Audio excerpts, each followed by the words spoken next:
Yeah, I think we're back. Hey, Joe. Are we on? Hey, Oh, Joe, oh, we're on. Oh, okay. Sorry, I was just browsing through the Bradford Exchange Fall 2022 catalog. You know, this time I'm going to keep the music going for the entire show. It's probably better that way. What's that, Joe? I can't hear you. The music is going. Exactly. Dear Lord. Hey, Joe, good to see you. Welcome back to Dave and Joe Are Bored. Good to be here. We're back, and we're you were not here the last time. Well, it was the holiday, and you were on holiday. Yes, and Andy Bennett took my spot. And he was lovely. That's what I heard. The ratings showed. Well, well, I don't know what that means. I don't think it had anything to do with you, but we are back, and we got a great guest tonight. I'm very excited. But before we get to our super special guest, Joe Viego of Bradford Exchange and the Hamilton Collection fame, let's just get through some normal segments here. And I just want to brag. I spent my weekend with my new best friend, Olivia Diabo. I never ever figured out how to pronounce her last name. I had a commission request to draw this lovely actress who was the star of Conan the Destroyer. Forget Arnold.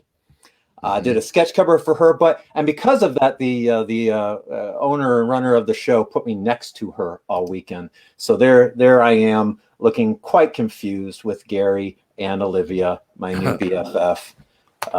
So that was my weekend. That's great. And yep. So now you are 1, 2, 3 degrees of Wilt Chamberlain. All right.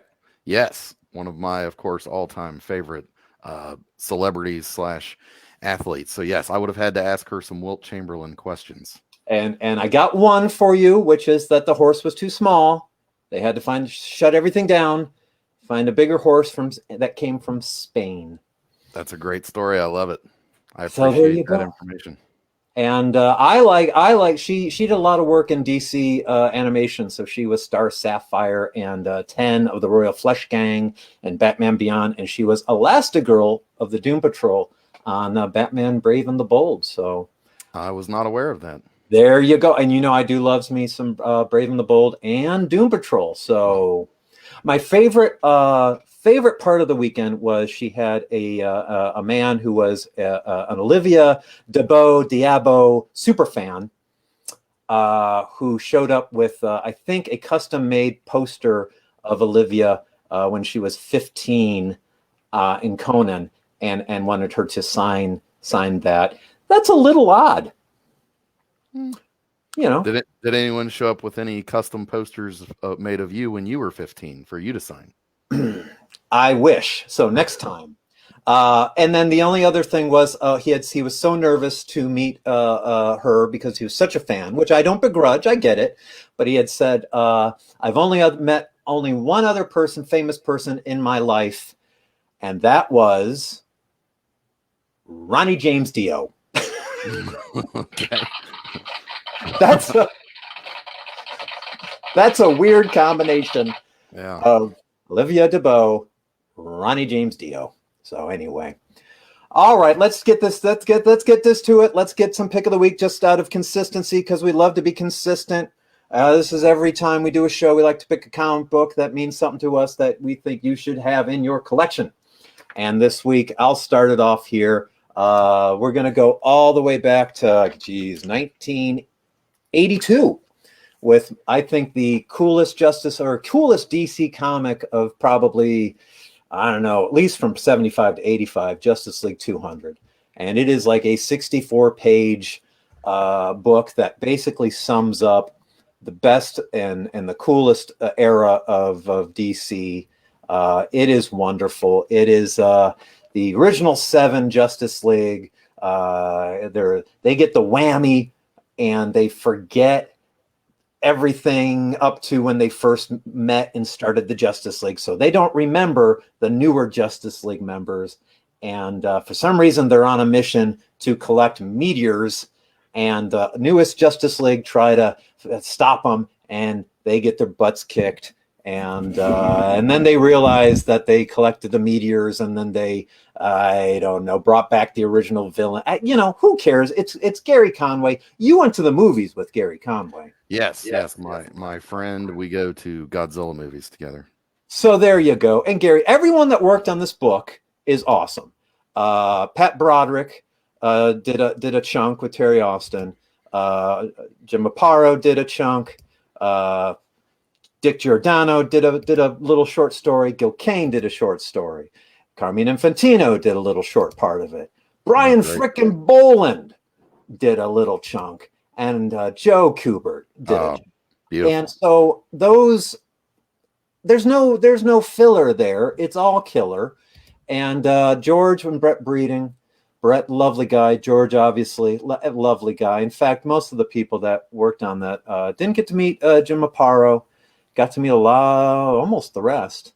And Perez was obviously fantastic. So this is probably my favorite DC book that I ever had growing up. And if you've never seen it, it's about all you really need from DC. So this kind of makes your book redundant. Yeah. You don't need yours. That's right. We can just brush right over that. No, I don't know that book that you just featured there. That looks pretty good though. Lots of heavy hitters. There you go. Very good. Okay, so we both just by happy accident had some Batman themed things, which I learned today because of Facebook that it's Batman Day, whatever that means. Either today or yesterday, but it doesn't matter. Yeah, it doesn't matter. So my comic, when we had Daryl on, I talked about how I was not a DC kid growing up at all, and I didn't start buying any regular new DC comics until 1992 with all the Death of Superman hype and all that stuff. So this is Batman 431 from 1989, which is before I was buying any DC comics, but my older brother was also a comic book collector when we were kids. He wised up and moved on to other things, but he was into Batman, and this is one of my all-time favorite Batman images on the cover. The cover of this comic is probably more important than. And that's a Pratt cover, right? That's a George Pratt cover. It is George Pratt, yes. And I just always loved that cover. And then the interiors. So this was also my introduction to Jim Aparo, who I would say is probably, if I had to pick one, he'd probably be my go-to Batman artist. And so the story, not a bad pick. Yeah. So the story is Batman gets involved in this situation with, it's 1980s. So there's ninjas. And when I was kind of looking this up for the show, it's actually the first appearance of this guy right there that you see at the end, who was his, like, the master that trained him in martial arts and ninjutsu and stuff when he was a young Bruce Wayne training to be Batman, which that's something, that since the 80s or so has been part of the Batman mythos, I guess, that he traveled around and was trained by all these different masters and everything. They even worked it into the movies and stuff. So there you go. So that was mainly the cover is what's so I'm so nostalgic for, I guess, but then also Jim Aparo artwork on the inside. Batman 431. I do. I love George Pratt. His best published DC work was the graphic novel for Enemy Ace, War Idol, which was painted, and there was a poster for that too that I had, and that is just an incredibly beautiful piece of work. I have to say, my opinion, I was never a fan of Mike DiCarlo inking Aparo. I did not like it as a kid. That's nothing against Mike, who's a lovely guy and very talented. I didn't like the combo, partially because Aparo's work where he inked himself is some of the most beautiful comics work out there. And by this point, Jim was not inking himself. Sienkiewicz inked him in the late 80s, early 90s, and that, of course, became a weird combination because it's Sienkiewicz So everything that he works with becomes a combo instead of like a one person. But Right. there you go. Similar. So yeah, a lot of that era I'm not a huge fan of because I go back further to Apparo's Batman when he was kind of just working and doing everything on his own. So there. Yep. Similar to that, I own a couple pages of Jim Aparo published pages from Green Arrow comics from the 90s where he's inked by Klaus Janson. Jansen. And so it's kind of that same thing. It's kind of Jim Aparo. Yep. But it's mostly Jansen. I have a Batman page inked by Sienkiewicz, and it's insane, but it's because it's crazy Bill Sienkiewicz on top of Jim. But I tell you, the Aquaman Spectre, you go back to Charlton stuff, Nightshade, and even the Phantom work. I mean, there's so much of Jim Aparo where he was inking himself, Aquaman stuff, and it's all just insanely beautiful. So there you go. There's our pick. Woo! Okay. Let's get through this. I'm going to rush it. You got 1 minute. We do this every time, and I know you love it. Last time you were talking, once again, Joe Hollon's Bob Dylan Minute. Now, last time you were at Bob's school, you had stalked Bob Dylan, not through time. One day maybe you can go, but you were at least in his hometown, and you went to his school. They said, please, sir, please leave. Where else did you go? And let's set the clock. You've got 1 minute and go. Okay, so this is 2009, and after I visited his high school, we talked about last time, just down the street is the house that he spent most of his youth in from the time I think he was maybe 3 or 4 years old through high school. This is the house that he grew up in. So I got my picture taken out in front of it. And then on that same trip, that was in Hibbing, by the way. That's Hibbing, Minnesota. This is in Duluth, Minnesota.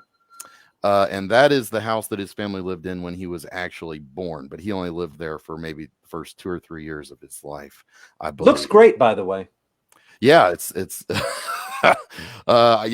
this one is definitely not very advertised. It's kind of off the beaten path. You have to know what you're doing. This one's a little bit more advertised, and actually this house is now owned by a Bob Dylan super fan, who runs like websites and stuff about him. Well, there's your minute, Joe. Perfect.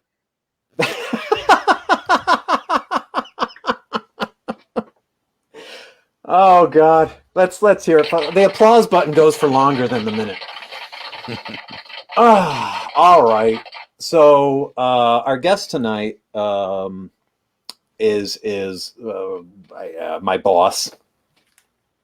I've worked with Joe Viego for, I think it's been 20 years, if not more. And before I bring him out, I'll just be all nice and say, working with Joe could not be just more pleasant and more fun and more easygoing and more great. If I could clone him and make everyone that I work with like Joe, I would, because we have a good time. And I never ever went, Viego, which you kind of always kind of get reminded of when clients you work for are pleasant, when you get a client that isn't, and then you go, oh yeah, that's a reminder of why I like working with certain people and not others. I've never done any Snoopy stuff, so basically that's just you giving me the middle finger. No, it's Snoopy and Woodstock saying welcome to Joe. So Joe has spent a long time working for the Bradford Exchange. He is an art director. He's the head of a production manager. We can have him describe the actual legit name, but basically he emails me and says, hey, I need this, and I draw it, and then I get to go away, and then he gets to figure out what to do with all that stuff. So we're going to talk to him about the process and all this fun stuff. So let's bring him out, our buddy, Joe Diego Viego, go, Zorro. Hi, Joe. Good to see you. Hey, buddy. Hey, Joe. Hey. Joe, You sound echoey. You didn't sound echoey before. You sound echoey. I don't know why. It's weird. Well, now you sound good. All right, I'll see that. How you doing, Joe? I'm doing all right. Enjoying a cocktail and just enjoying the show. So let's start off with what again is your official title at the Hamilton Collection these days? So it got changed last year, and it's talent acquisition and product development leader or something like that. It's a big, long, convoluted thing, but yeah. That's fantastic. What year did you start with the Bradford Exchange? 96. 96. 96. Right out of college. So what did you go to college for? Illustration. Okay. So I studied illustration with, I don't know, you guys probably know Mark A. Nelson. He did Dark Horses, Aliens.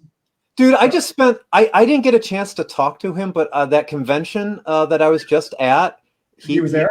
He was one of the guests, and I never got a chance to say hi because I was too busy with my new bestie, Olivia. Well, you know what? You got to pick your battles. So. But I can't believe I would have. I've totally forgot. You've told me that before, and I totally forgot. I would have mentioned that to Mark. He's a fantastic artist. Well, it's funny as how do I put this? I was out of college for a while, took a menial job. I was working everything from working at a dock and everything else. Because I originally went to school for business administration. My parents thought, you're going into management, you're going to get into business, blah, blah, blah. I always wanted to go into art. They didn't want me to. And it wasn't until years later of them watching me go from one crappy job to another, my dad one day approaches me and says, you know what? I was wrong. You should go to do whatever you're passionate about. And I had gone to a Wizard World convention, or actually it might have been even a Diamond convention at that time. Anyway, Mark Nelson, you were outside of Chicago already. You were in I was outside of Chicago at this point. And then Mark Nelson was doing just a show and tell at one of the conventions. And I'm watching him draw just with a marker, and he was just talking basic illustration. And I remember going, I want to do that. I want to draw comics. And so I had already like an associate's degree and went to Northern and went to school with, taking illustration classes and art just for a couple of years to finish up. Never was any good at it. Was a mediocre artist. I can admit it. That's why I don't do it for a living. But what's funny is Mark was so amazing that the guys in class, we would fight. He would draw. He was kind of funny about this. And I'm sure if you ever see him and bring this up, and I remember this because I think I still have it somewhere. He would draw, say, an ant, which is what I think I have. And he would draw the line work. He would start doing, he would take a quill and start pen and ink in it. And then he would rip it up in front of the whole class and you would hear gasps. Like everybody's like, ah! He would throw it away. And then as soon as he turned around, we were fighting for the garbage can. And so I grabbed this thing and I taped it and I kept it.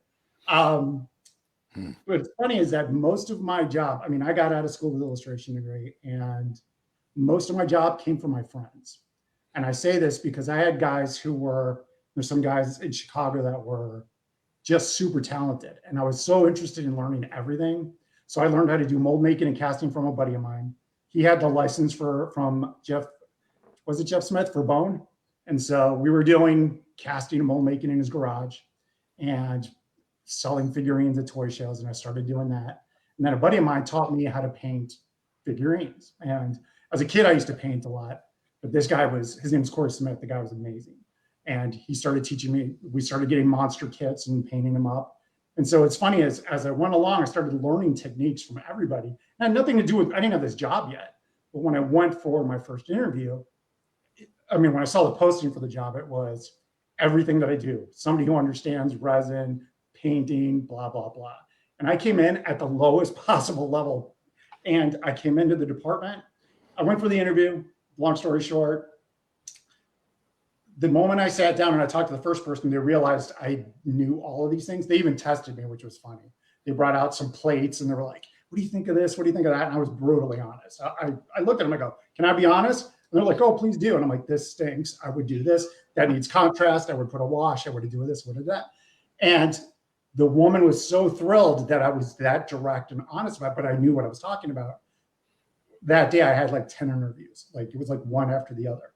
I remember going home and going, I got the job. I know I got the job because there's no way they're going to find somebody else at that level who knows how to do molding, casting, painting resin figures, understands art, color, all that stuff. So that's how I got the job. And then when I walked in, every single developer quit. And it was like within a month, the last developer left because my boss was new and she wasn't taking any baloney. And the people that had been there forever, there were it was just a bunch of prima donnas. We're very similar in that fact, in that extent that my first job out of art school was at a big newspaper down in Cincinnati.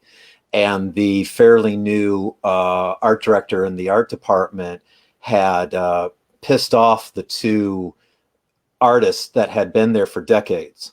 And they were dragging their heels on learning computers and whatnot. So two of them quit. And they were replaced by little Dave right out of art school. And so very similar. And of course, because I didn't know any better and didn't care, John, the art director, I thought was fantastic. And he was, because he was. I didn't have any preconceived notion. So he was great. But those guys were like, we've been here for so long. Who are you to tell me what to do? I'm leaving. Oh, yeah. Same thing. Yeah. And so all of a sudden, there I am. You know, in this pond, the little duck, you know, same with you. It's like, okay, we're new and we're ready to go. Yeah, no. And I mean, it was funny as I was just happy to have the job. I was like, you're going to pay me to come up with ideas? And I get to do figurines and collectibles. I'm like, even in college, nobody ever talked about this as a career. Everybody was like, oh, you're going to, you know, you can work and do illustrations for magazines, or maybe if you're good enough at comics and whatever else. But nobody ever said this was a career. I didn't even know it was an option. So. Yeah. Well, the same with like me doing the licensing work for you with licensed characters for you or for Nickelodeon. That's not a class. No. Nobody's teaching you how to draw Mickey Mouse exactly the way Mickey Mouse is supposed to look. You know, you're taught to do your own thing. You know, but well, let's take a look here at some of your designs from over the years. That some of these we're going to go through tonight, projects that we've done together, and we're going to go through start to finish and talk about my process with you, and then what you have to do after I'm done. But let's take a look at some of your life, because I know unconnected to Bradford, there was a period of time that you were kind of coordinating and working with a sculptor to do Disney statues. Yeah, I had left. So it's funny. I was in Bradford from 96, and I think it was till like 99, 2000. No, actually, I think it was like till 99. I left, and it was funny. It was out of total necessity. I had a new child on the way. Wasn't making enough money, and I said, I got to make some money quick, because obviously I knew what was coming. And I was lucky enough. I had enough people that saw what I had done in the last few years that they were like, "You ever want to go out freelance? We'll hire you." And I was like, okay, great. And I had enough clients that I was able to jump her for a while. And during that time, I met, unfortunately, she's passed away, a lady named Rita and her husband, who's the sculptor. They were getting this business off the ground. She was the business mind of the relationship. And her husband, Mark, he had a closet and a little wax gun, and he was sculpting these things out of wax. And it was amazing. But she went to Disney and pitched them the idea. And all of these, I helped them set up their business overseas because of all my, contacts and experience. Unfortunately, the factory's no longer around. It was a factory that did these exclusively for them. What started off as one figure turned into, I think they did about 30 different statues. And I mean, I have a ton of them sitting in boxes all over the place. Beautiful work. I mean, this stuff was, it was like anywhere from $100 to $200 a pop, and they were cold cast porcelain. And I mean, just spectacular stuff. So, and the girl who painted that was former Bradford painter. And what you can't really see in that picture is the amount of variation in the color and the shading. This took time to get done. Every single one of these, if you ever see them in the market, I think they were called Margarita. And they would just go to the Disney Art Classic stores, like at the park and whatnot. That's awesome. And what people don't realize, and the reason I tell you, I see a lot of Kickstarters, people trying to make products, and they foolishly don't understand why there are people like you, why you need people like you, and what you bring to the table. Because I think a lot of people think you can just maybe find a factory and they'll make it for you and you pay them. But they don't understand that you need someone that has relationships with factories, because if you're a small fish in it with a Chinese factory, what happens, Joe? Yeah, they will eat you alive. And you know what's funny? My first experience doing this, and when I had left, at the same time, I don't know, I think I just sent you a picture a little while ago. I did head bobbers for South Park. And this is talking about what we're talking about here. I had approached Comedy Central, and for some reason, I just had this idea with a buddy of mine. And he works at Revell Monogram, where he did. And at the time, he was like, we were watching South Park and laughing, and there was a commercial with a lady pumping gas. You could see head bobbers going on. This is how ideas come, obviously, as you guys know. Just watch these head bobbers in the back of her car while she was pumping gas. And I went, and I was watching South Park, and I went, holy crap, why don't they do head bobbers? And I took a risk. I called Comedy Central, and they patched me immediately through the head of programming, the vice president of programming. I get this guy on the phone. He bursts out laughing, and he goes, hold on. And he passes me over to, they had like a licensing company, which by coincidence was called Hamilton Licensing or something. And Matt and Trey, obviously the creators of South Park, were looking for somebody to do this. And I scrambled, and my relationships overseas, speaking of what we're talking about, one of my guys overseas said, I will finance you to do this. And we did. And so we had South Park head bobbers out in the stores. And it was a nightmare at the time, because that was the days of faxing corrections or sending them via FedEx, waiting for the mail to come. People don't realize how lucky they are now, doing overlays and then waiting for them to show up. And then every little correction takes like 2 months to get done. You know? And how often, because I started out doing product design with a husband and wife couple from, I don't know, Richmond, New York, something. They started their own company, and they were constantly, I think, having to go to China. How many times did you find yourself getting on a plane? Never. Yeah. Never. Didn't need it. Didn't need to. They would come to me, which was the cool thing. I mean, a lot of these vendors, well, I mean, obviously where I was working, you know, when I worked at Bradford, we'd have vendors all the time. But through those contacts, other contacts started opening up, and I would get people emailing me, contacting me, you know, about connecting. And I was like, okay. And the one thing that a lot of people don't realize is, sure, you can go to China directly and you can get a factory to do whatever you want. But if you don't know how to negotiate, you're going to probably pay at least 50% more. And you better hope to God that the product looks good, that it gets on the boat, that it clears customs, that it has the right classifications. There's all kinds of stuff that I have to do behind the scenes in order to get it through. And it's a weird job where I have to not only come up with the idea, work with talented guys like you, but I have to then go, okay, now I got to contact the factories, spec out the product, tell them exactly what I need, when I need it, you know, what amount of stone powder, if I'm going to do that, or is the classification changed? And now it costs me less to do it straight resin, you know, things like that. And then, you know, and then knowing your margins and bringing them in with a good margin, which people really don't even think about. And then they lose their button profits. So. And if you're coming to them with a one-off product, they'll, if they even take you on, they'll get to it when they get to it, right? Yeah, 100%, because they don't have anything invested in you. They're looking always for where they're going to make the most money. Now, this was a really cool project that you did with your friend. Yeah. This was with Joe. DeVito, yeah. Joe Viego, and he had his Kong of Skull Island graphic novel painted. His fantastic illustrator, and so this was something that he had sculpted, and you helped him get it into production.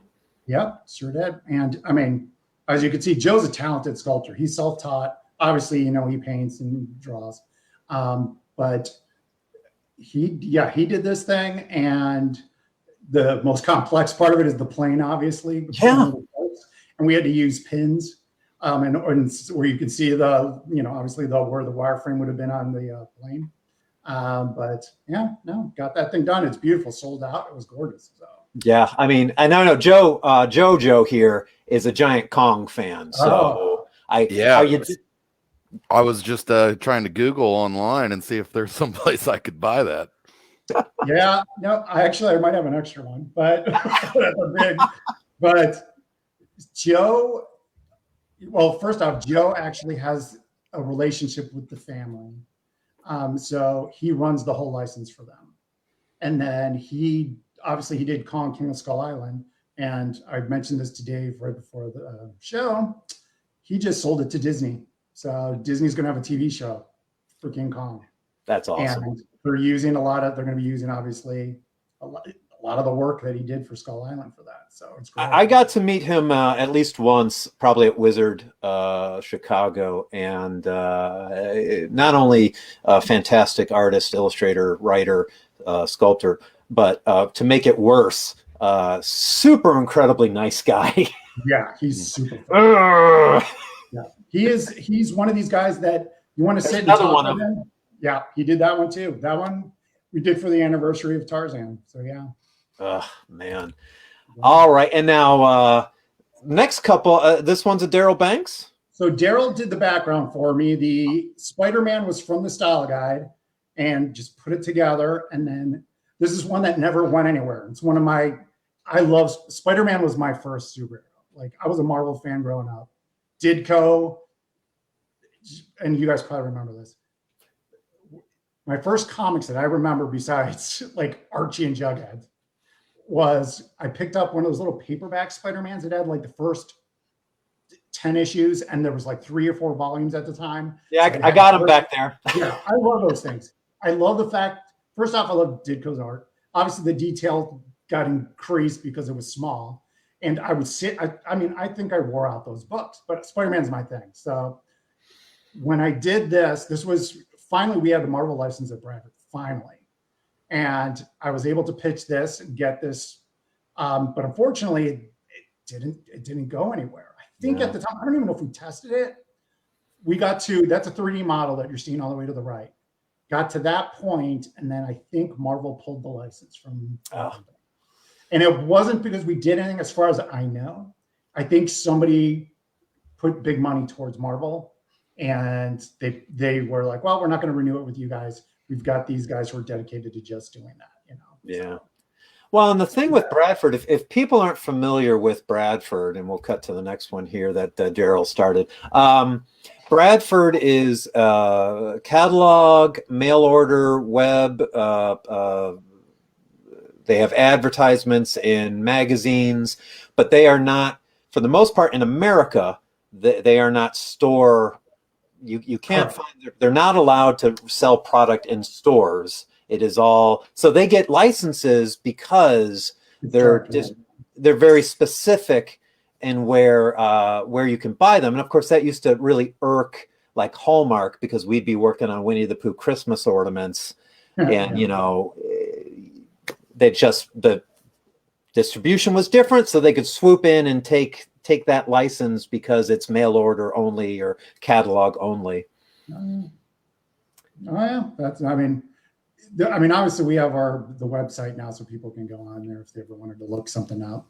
I think it's Collectibles Today if anybody's ever looking. But I mean, the funny thing is the company's expanded a lot, and as you know, Dave, because you're doing a lot of the stuff for me. They're doing a lot more experimenting with categories that weren't normally ours in the past. So the old days of just doing stuff for, you know, Mrs. Bradford is what Bradford. Yeah, I'm trying to be like sweet about it because I mean, God bless them, they keep me, and keep me alive. So I loved it when everybody would say Mrs. Bradford. What would Mrs. Bradford buy?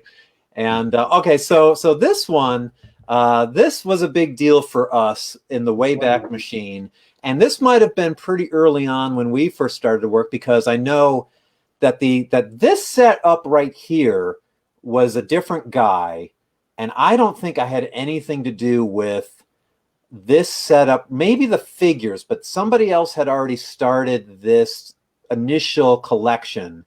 But we had been trying. This isn't our first time, because we had been trying, or at least I had been trying with everyone I worked with, to get Bradford in the early 2000s to do Nightmare Before Christmas. And Bradford would always say, nobody wants to buy Nightmare Before Christmas. And then this finally got the go-ahead, and it was huge. Yeah. No, this was actually one of my first products for Hawthorne. And I brought you in, I think right at the beginning, Dave. I don't remember if you had started it or not, because there was another artist who had worked on some of it.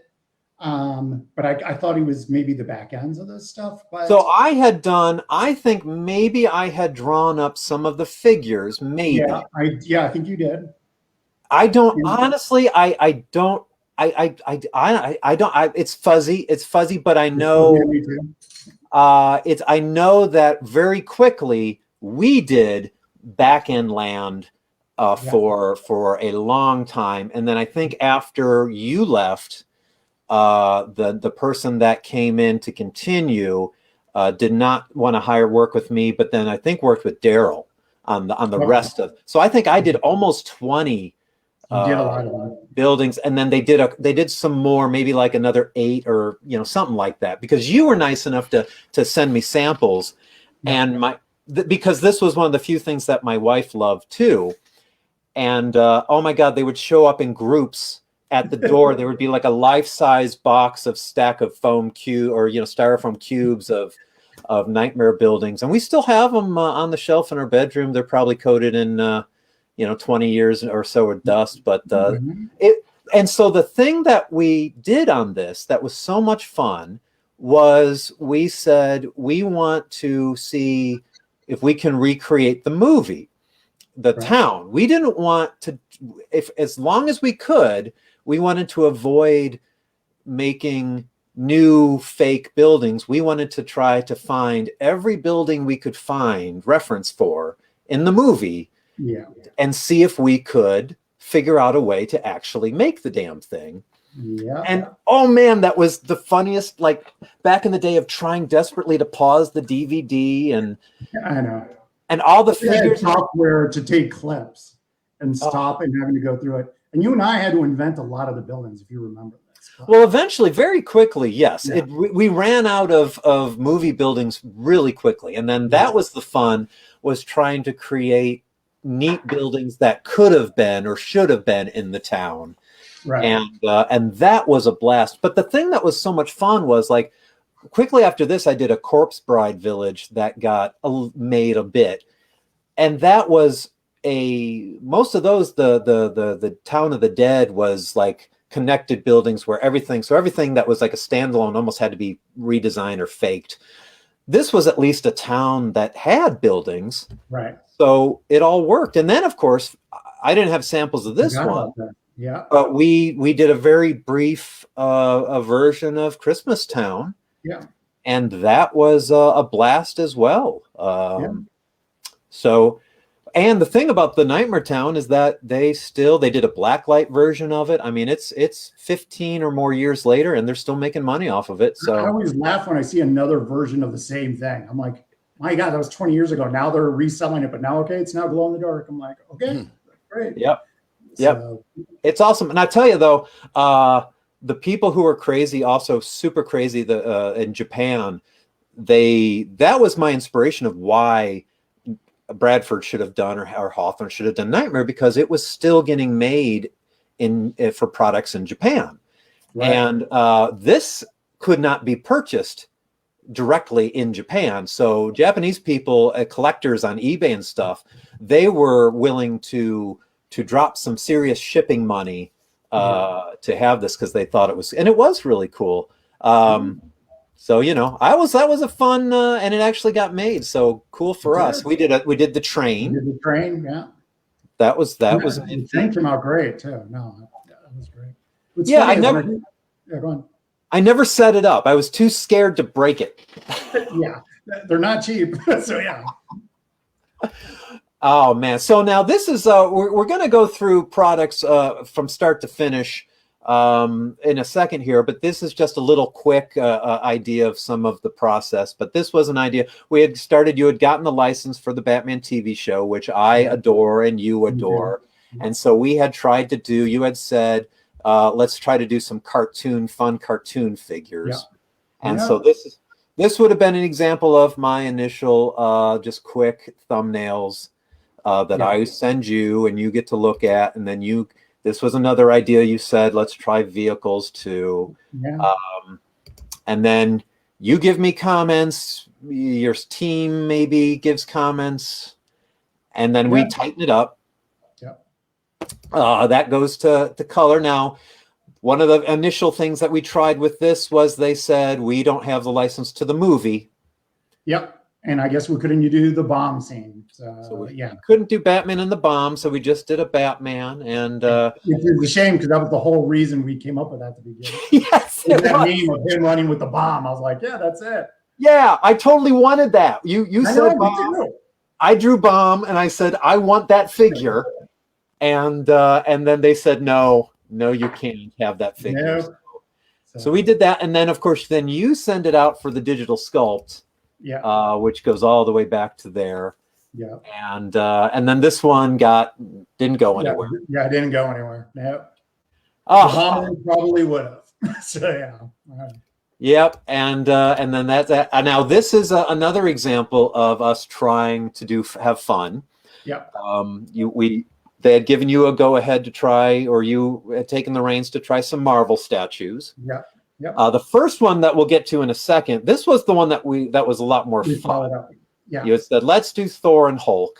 Yep. And so I sent you a thumbnail, and it was Thor. I actually, for this one, I had tried to just send you just reference, I think, of different Thor and Hulk poses and stuff, just to get the ball rolling. And we kind of decided on something like this, which then got tightened up to this. Yeah. And then we went to color, you make some comments about production and notes of things that will be hard to sculpt and won't work, so change.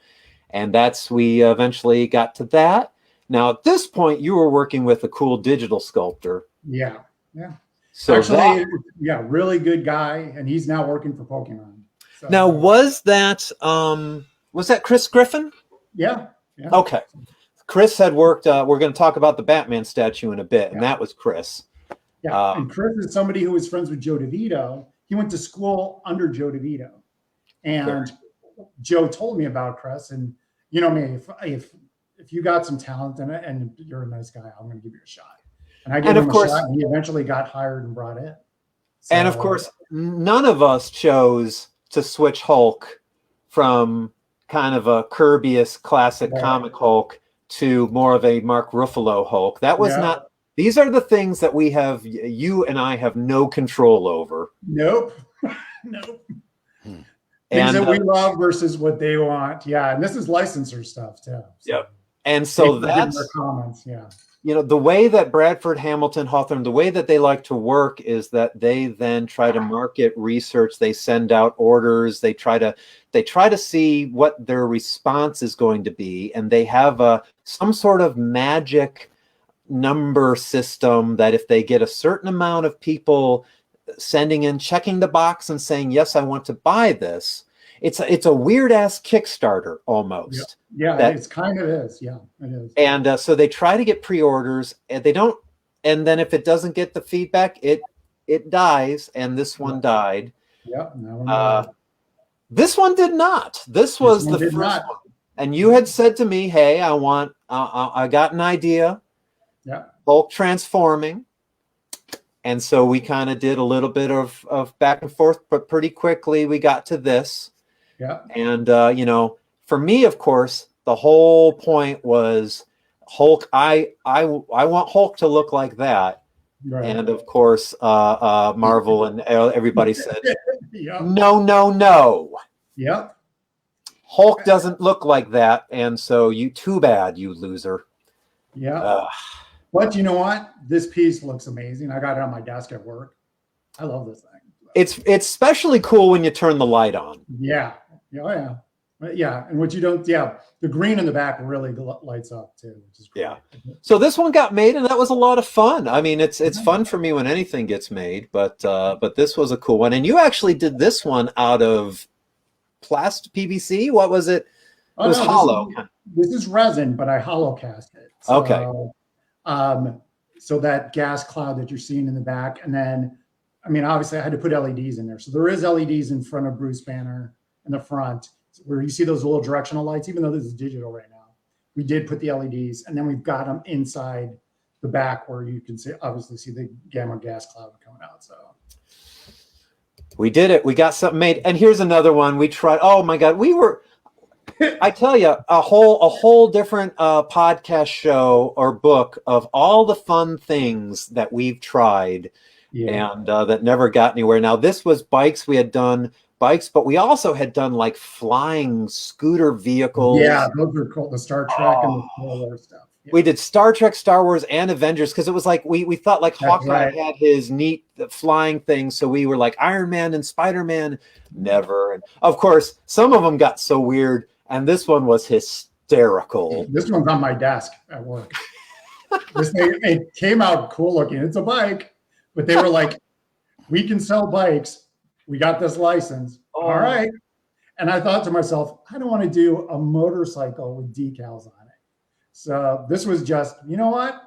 Let's turn it into a motorcycle and see what that looks like. Yep. And originally, there was a Japanese artist who did some sculpts of an alien bike. And I think that's where I got the inspiration from. He had done a prototype for himself. And I'm like, that's cool. Why not? You know? Yeah. Originally, I think we tried something a little bit more abstract that was like alien-esque. But it was more of a bike instead of like a weird like xenomorph with tires. But it's hysterical. I know it is. We've done a lot ever since the Village did well. We've done another 15 plus years of Nightmare stuff because it's one of the few licenses that seems to keep going. And now we just did 30th anniversary stuff. Yeah, which so wish I could show you guys, but it's coming soon. But this one was cool, and I had a computer glitch that killed the process files, but this was my final collection of Nightmare teacups with a display tree. But we do have a turnaround video we're going to show here of the actual collection, which is crazy. Yeah, it's beautiful too. That's great. Yeah. That is nuts. And of course, these are like the way that Bradford and Hamilton and Hawthorne like to do. They like to do subscriptions. They love you buy the first and every whatever month or whatever, another one shows up and then you get the base. Woo. Yeah. Which just a lot of fun. Those characters are always fun to work with. A lot of good stuff. So we Bradford's way of working is always a little weird sometimes in the sense that they like to do artwork that they then show and people order from the artwork and then you make the sculpt. I mean, or they're trying to advertise it while you're making the sculpt. Yeah, sometimes, and like we'll get it. I'll take one of your illustrations, and we'll give it to somebody what we call virtual, and somebody just enhances the drawing and models it to make it look like, what it's going to look like in the final product.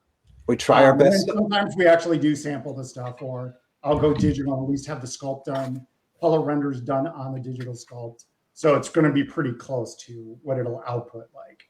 But yeah, they test it. And hopefully if you put it in the right locations and people respond, they go, hey, and the number varies depending on what the market is. But they'll go, okay, hey, we got 50 orders for Batman. We can sell this because based off of the magical calculation that I don't know how they come up with it, I just go, okay, we'll go.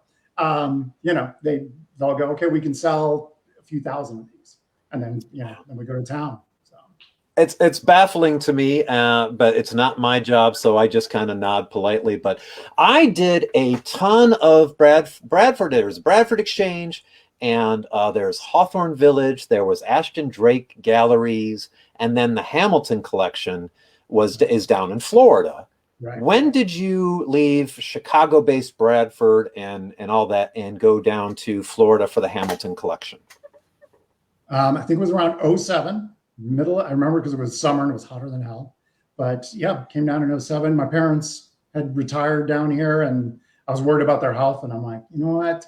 I better be close to them just in case. So I was able to get in. So one thing I've never asked is, I guess, a two-part. Who is Hamilton and why does he have a collection? And why the hell are you down in Florida? So Hamilton used to belong to another company. Okay. It was a bunch of investors. It started here in Jacksonville before my time. They had a huge warehouse. Everybody was it was literally a ground up operation. And the guys who got the business started, they were doing you probably remember the collector plates and stuff like that they were doing while Bradford was doing it. And Bradford at one point went, you know what, we want to get into figurines. And there's something to do with registering a business and having the classification for figurine. And when you're incorporating it into a big company like Bradford. So long story short, they said, you know what, it makes more sense for us to actually buy Hamilton down in Florida, get their files, get their people. And so we got bought out, or at least Hamilton got bought out from Bradford. And so a few years later is when I actually ended up coming down. And is there supposed to be a specific category of product like figurines that Hamilton, because now it's gotten so muddled. It is muddled, but Hamilton is we're mostly figurines and we do replica vehicles. So those are our two biggest categories. So, and then obviously, as you can tell, Bradford dives into the figurine pool as much as possible, but that's the nature of the thing. So it makes it more confusing because Hamilton Collection has a web store that's the Hamilton Collection, and Bradford has a web store that is everything, including the Hamilton Collection. So it's kind of funny that you're like, okay, whatever you guys want, Bradford. Yeah. So I did a ton of a crazy amount of work for Bradford and Hawthorne, but not Hamilton, from about 2000, 2010. And you guys would have meetings, like a Tuesday meeting at Bradford. Was that the whole deal? What was the pitch meetings? Yeah, we still have week? Now so we have various meetings for ideas. Now it's gone to we do it once a month. And we have this giant meeting, but it used to be every other week. Every other week. And every other week, people would desperately, because all the designers had to try to get up and visually pitch ideas. And they had to have artists for most of these, as quick and cheap as possible, concept up ideas. And it was so much money being spent to people like me. Yep. It was hysterical, but a lot of it was the Friday for Monday panic. Yeah. And I did that for about 10 years. And then in around 2010, when the economy crashed, I think Bradford realized what I had known for 10 years, which is you guys are wasting a ton of money on me and people. So around 2010, it all, for me, kind of wrapped up. Right. You were down in Florida where you had said, we have an in-house guy, which Bradford didn't have. Right. You had an artist and you're like, of course he does. He gets priority. Yeah. He gets priority. Yeah. And so I kind of said goodbye. A lot of the people that I loved working with had left. And so I was like, I had fun. I don't ever need to do a village again. I'll see you later. And then around 2010, things slowed down, maybe a little thing here or there. And honestly, since then, I really have not done much with Bradford and Chicago. And I really don't anymore or want to. I'm okay. But eventually, you started to come calling. Mm-hmm. And one of the funnest things that you came calling for around 2015 You had finally gotten them to try monstery and zombies. Yep.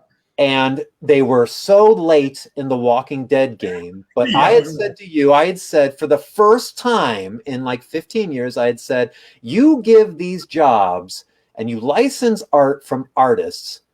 Why can't it be me this time? And son of a gun, you did it. You did it for me. We did it. We got a product made with Dave Aikins art. And I tell you, I could not have been more excited and happier to have a copyright Dave Aikins and a royalty check.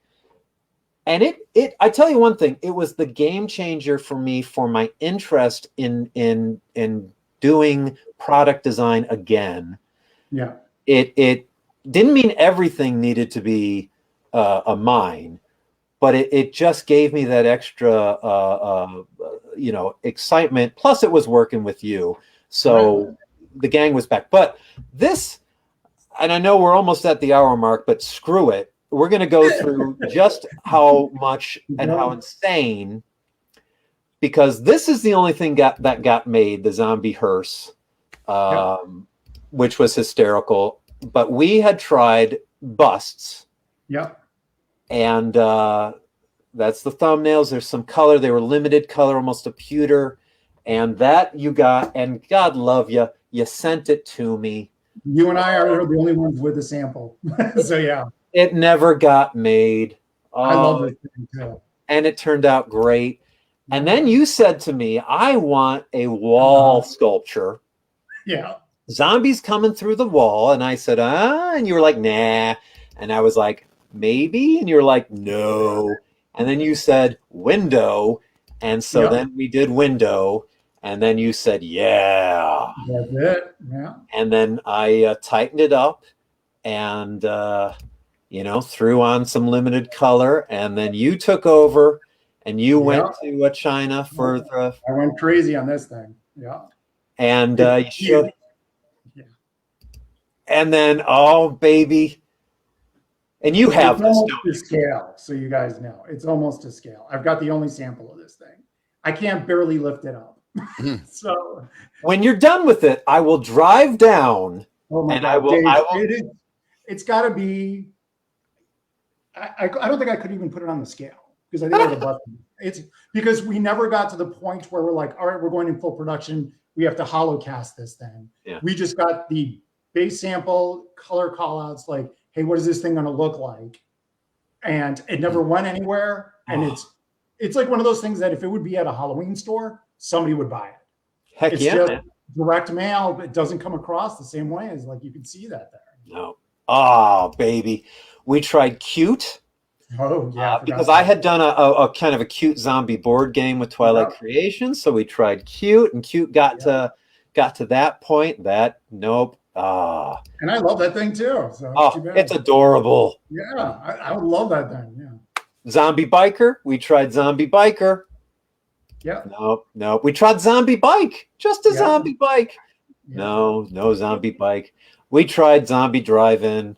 No zombie drive-in. We tried Zombie Movie Theater. Oh, Dave, you know what? Yeah? We're going to repitch these. Yes.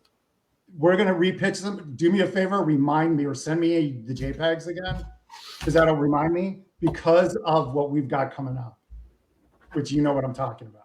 Oh, I know what you're talking about. See, guys, this episode is actually billable hours. No, I'm just kidding. But I tell you, we were having, oh my God, the zombie killer car that you wanted us. I keep pushing it, Dave. I keep pushing. And then zombie weapons. Oh my God. Oh, we tried everything. Zombie bride and groom topper. And then last one was a zombie couple. Oh my God. It was so much fun. And there was a time where the website had like maybe 4 or 5 that they were we were hoping. And I would just like sit there with my fingers crossed. But you know what? Because the one got made, that was good enough for me. And it didn't sell so great, but it's still for me, it was everything. It was a bucket list thing for me. And I thought once that was done, I thought we were done. No. And but a couple 2018, we weren't done with fun, crazy stuff. We started slowly working on the monster book busts that are actually they're available now. They are available and they're selling. They're great. I got that too. In fact, you know what? I'm gonna say screw you guys. I'm just gonna take the sales pitch. Art's on the side. Look at that. Oh, got Dave art on the sides. I love you so, Frankie. So this started out, I think this was a weird one in that every now and then you actually are kind enough to say to me, you got any ideas, let me know. Yeah. And this was one where I said, hey, I got an idea.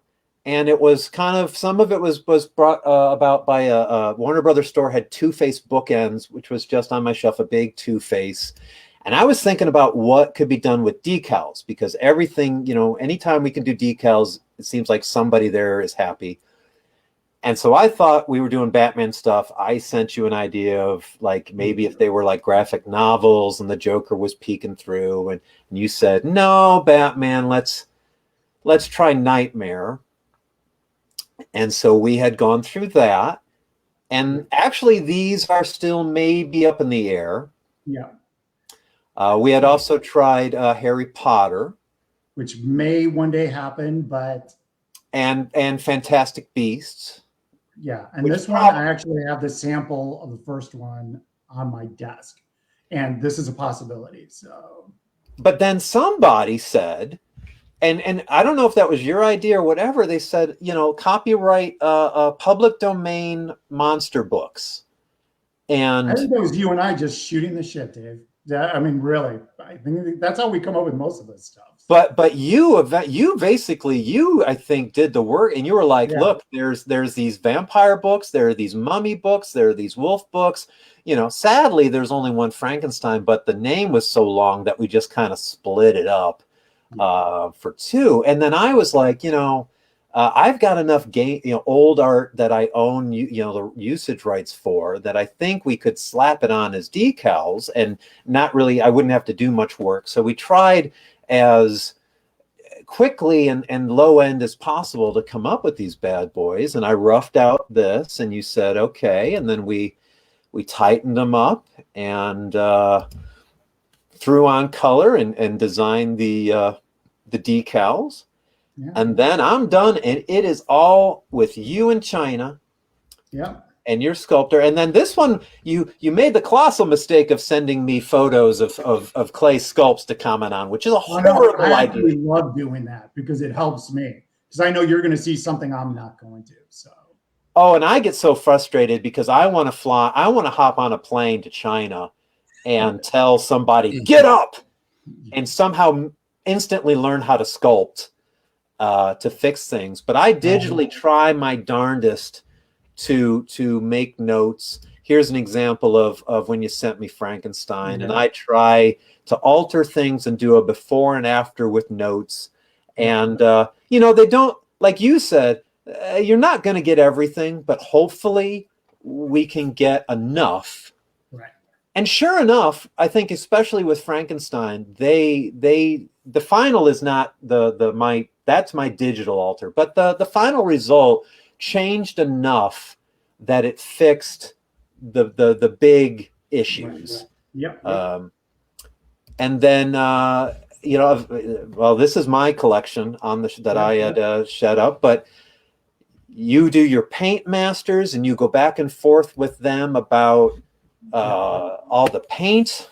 How long does it take? I know, because you're working on so many different projects. Right. How many projects are you usually dealing with, and how long does it take with the factories just to get the sculpts to the point where you're happy? Once you're in the queue and they're sculpting, it really depends on if it's a licensed product or not. If it's a non-licensed product, obviously it's just you and I can shoot you something and I know, I'll go, hey Dave, what do you think? You'll get me called. The sooner I get back to them, the quicker I get the sculpt done. And do the people above you, I know that they often like having an artist's name attached because that tiny bit of royalty money kind of gives almost a little prestige to the product. But do they also like it that hopefully the artist isn't as bad as Disney in terms of time? Or I don't even know if they even think about it. Honestly, you're one of the few people I will share. Like, I'll go, hey, Dave, what do you think of this? Most of the artists we have, they don't care. They're just they sign the rights to use their name. They might do the illustrations for us and they walk away. We don't bring them into the process. I bring you in because I want you involved in these things to look at. And I, because I work on, obviously I've spent 20 years working on occasionally product designs that have the artist's royalty attached, and I'm the one doing the designs. The artists aren't doing the designs. It's Jim Shore doesn't do the, or whoever is the artist. I, being also a product designer, as much as I don't mind a royalty check just showing up out of nowhere, we have so much fun designing these damn things. To be given the boot out of that, I mean, I wouldn't cry, but it's so much more fun to be involved from the start. And thank God I know, hopefully by this point, because I started product design doing this in, I think, 98 maybe. So I'm almost at 25 years of drawing resin statues. So hopefully I know what I'm doing. You do, or you wouldn't be working with me. So now we did this, but just quickly to show people how much when an idea actually gets into production and has some hopeful sales, we tried Edgar Allan Poe, which would have been fun, but would have been fun, and I got the sculpt to this point. For the first one, so didn't get the go. Didn't go. No, but we also tried some Disney, which was kind of cute, but meh. I wanted. I know. I wanted VHS tapes, and you thought, maybe we could alien it. But we did do. And are these actually getting made, or are they just still tested? I think it's rolled. And I've got the sculpt for Gene Simmons. Looking amazing. I mean, I can't even tell you how close the likeness is. I'm gonna have to send you the photo of the sculpt. I got it done digitally by a guy who's unbelievable. Oh, that's so cool. So close. I mean, Gene Simmons, I guess, flipped out when he saw it. It's amazing. So this was one, and the funniest thing about this whole project was you had said, hey, how about Kiss and with records? And the funniest thing is, because I do my portrait commissions for people, I had a guy that had requested portraits of Kiss.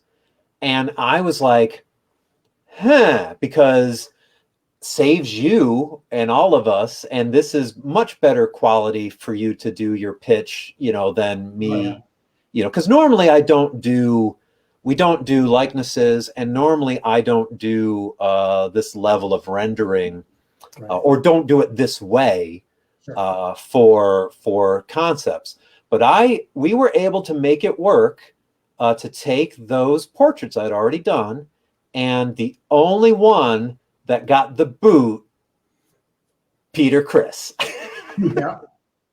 Someone didn't like the Peter Criss one, so I had to redo Peter Criss. And the funniest thing is, in my little book that I have that I take to conventions of portraits that are pre-done for people to buy, is this like random drawing of Peter Criss.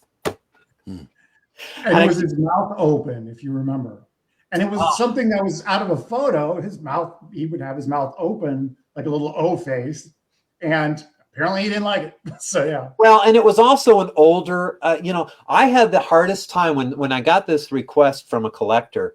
It was I had the hardest time going to find consistent reference, clear reference of all of them the same age, and Peter Criss's costume would change. And so I had done, I think, too early, as well as it being a weird. And so, we redid it. I drew some new hands, and hey, if they liked it and it gets made, then we did our job, man. I'm hoping it does, because that piece is, I mean, it looks kick-ass. So, That is I awesome. work to do other musicians too. I don't think we have any license for any other musicians or any bands or anything.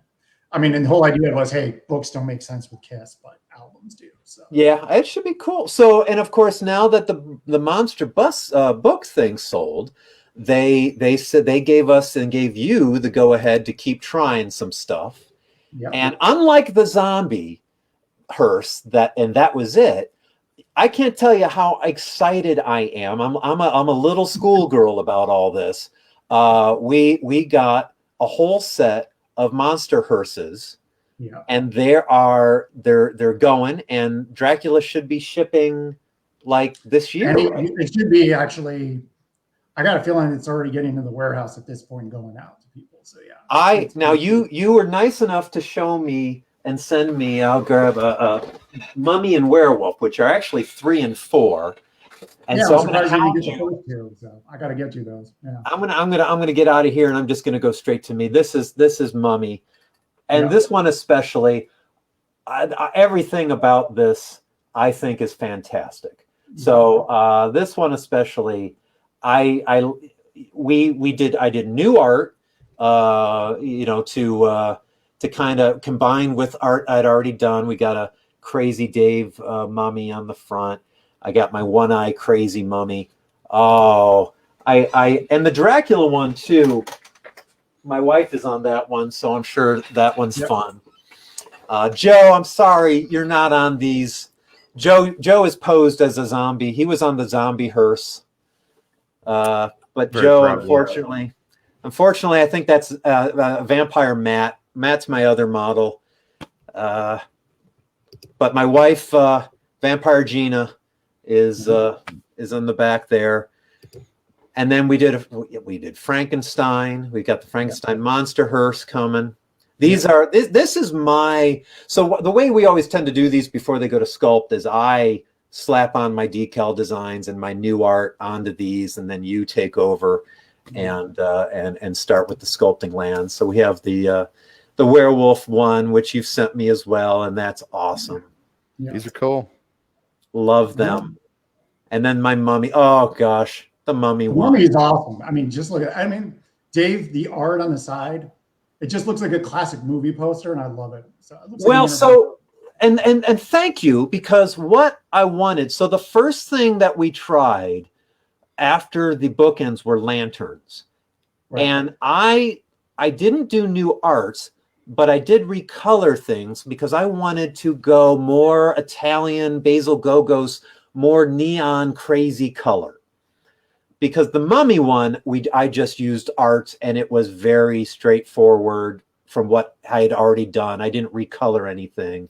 But for this one, I really wanted to try to go crazy fun with the color palettes, and especially with the mummy one. I think even the Dracula one, it really helps make it look fun. So, and that one is very, very red, the final one, which is really cool. I'm sure when you get the whole set, makes it stand out. So those are on the way, but that's not enough. Oh, no, no, no. You said you wanted a clock. You madman. I know. I will push it as much as I can. So, yeah. Oh, you said, hey, I want a clock with all of them. Now, originally, I wanted to see if there was a way to resurrect the zombie busts. So if you notice in the first rough, I took the designs of those zombie busts and I slapped them down there, and you said, oh, we're getting too expensive. So we went to another design here with just the monster mash, and we tried different poses, things that maybe would break or just didn't work. And so I did some different ideas, and then I went to tight, but then that still was met with some pose suggestions that maybe weren't there just yet. So then we did another tight, and then you gave the go ahead on that bad boy, which then goes to color, right? And there we are. And at that point, it's all you. But I guess first off, it goes to marketing. Now, the best thing is every now and then I bother you to send me a PDF of the mailer. Yep. And I can't tell you how much I like seeing the mailers, because they have my name and I get to see all the quantities are strictly limited stuff. Yeah. And then, you know, all of the, you know, order now, 95 casting days. It's 4 payments of $37.49. And then even better, the bio. And the thing I love about this one is that they never updated the bio. And so this one says, I'm celebrating 10 years running the company I founded in 1998. And I don't know where, that's a typo, because I never ever gave them 10 years. I might have given them 20 years, but I like the idea of that between 98 and 2022, I've celebrated a 10-year mark. There you go. But and then you were nice enough to you know, you show me how things are going. And this, what do you call this? Is not a what is a clay? This is a clay stage, yeah. So this is hand sculpted in China. So yeah. And then they send you. Does that spin the wheel, or is that just what they have and they just move? They'll send me turnaround. Well, I have a whole folder of like turnarounds. And you send me some of those too. And this was when they got to paint. I noticed that they like to send you the artwork behind it. Yeah. Which is kind of fun. Well, and it's always good for at a glance to go, oh yeah, you know. So. Because this one you sent me, this does show you one of their earlier paint tests that you then can say, eh. Yeah, and this is like typical. So if you look at the right one where it says last, see how blown out, it's just very not interesting. And this was just a real easy, guys, put a dark wash over the whole thing and then hit it with some highlights after the fact. And they did. And it looks 100 times better. So. And it's cool because your knowledge and the time you spent, you know, you know how to do all this yourself. So you know what to tell them. And, you know, if it's dry brush and then you also now, because of your experience, know what ads cost and what doesn't. And you know, a wash probably shouldn't, or this is too much, but this is, and then you also know, you know, well, this needs to be a decal. This can't be painted. You know, they give you the price breakdowns. They tell you, well, if you want all of this, it's going to be this. Right. And then, of course, these are a little bit of the paint turnarounds that you sent me to give an idea of where we are. And then you had sent this to me, which is just a nice collection of the crazy process. You know, Vince, my buddy Vince has a question here about KISS before we, would the LPs be part of it, or would the hands be empty so the customer could change out the album? Well, Vince, the LPs are not life size on the KISS. So they are almost kind of, they're not the size of like the bubblegum records, but they are attached and they are a part of it. Right. With a decal on it. Yeah. With a decal on it. Yep. So I think the life size album, I measured it, if I remember correctly, it was like what, 8 inches or something like that. I can't remember. I remember measuring it and going, this thing would be gigantic. So it's not that big, but yeah. Yeah. If it was a full on album, I think from the start we knew that sadly there was no way of doing a full album, which is why I had thought, and we couldn't do a compact disc because that's too small. And what's, you know, but, and then like, that's why I thought, oh, VHS tapes would be funny, but. I know. And you know what, funny? I worked at a video store for a while. So I was in college. So man, I have fond memories of getting tapes. I had a huge collection. So this clock is going into production and might be hitting. It's rolling. This thing's rolling. So yeah. When do you think that it'll be shipping? It's in full production right now, so I got a feeling things will be shipping before the end of the year. Hot damn! Yeah, I think so. So Papa gets a royalty check and a sample. And some samples. I love it. So okay, so to wrap this up, the last thing that I want to go through, because we had so much fun with it, was our Batman statue.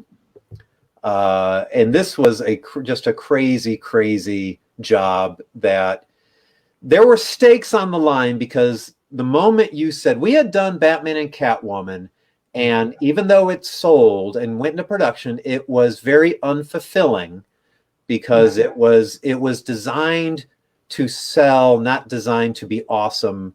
It was designed because we figured Mrs. Bradford and that old mentality that they would like a kind of a lovey-dovey collectible. Right?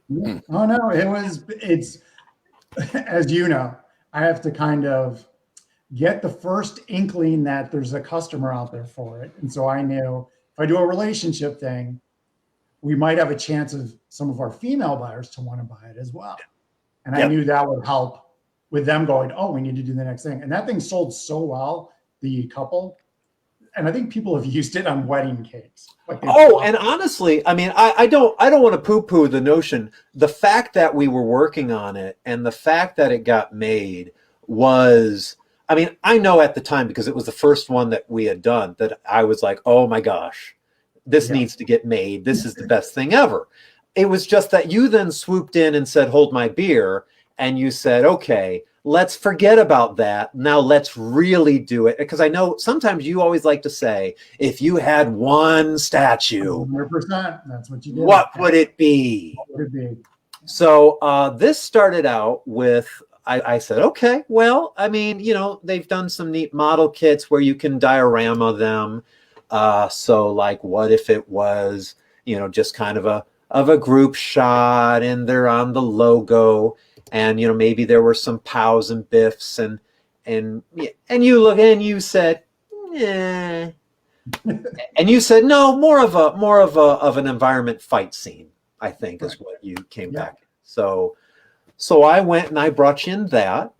And one of the reasons, I don't know what it is about you and me, but we tend to work pretty easy together, thank God. So you said, hey, that's not so bad. But it needs a little, I think you definitely said Catwoman ain't gonna work, she's gonna break. He's gonna like, I was trying to picture that pose pinned on that, I knew she'd break. Come on, you know, and if I didn't know, it's more of a, why didn't you know that, Dave? So then when it went to tight, we changed Catwoman. We gave her the whip to kind of give a little visual dynamic. And some people complained she didn't really have a whip, but I think I found evidence that she did, at least in one episode. And even if she didn't, who the hell cares? Right. And this was kind of an issue. After this, you had said, okay, we need to space it out a little bit. Yeah. And because everything's digital these days, those kind of requests are no big deal. So that got the go ahead, and then that went to color. Yeah. And from my end, the only other thing that I did with you on this was some decal work with eyes and you know, the POW, and that was about it. But the coolest thing with this is that you had Chris Griffin. Yeah. So, and then of course I send, with a lot of things I do, if it's a licensor or the sculptor, I've already collected reference. So I also try to send out that file if a sculptor needs it. Sometimes with Disney, we have to do it for Disney. Yeah. To show them that things actually exist. Yeah. But now this is an example of your notes. Yeah, this is the beginning of the process going, all right, here's what I'm thinking, and I'm sending it over to the factory so they get an idea.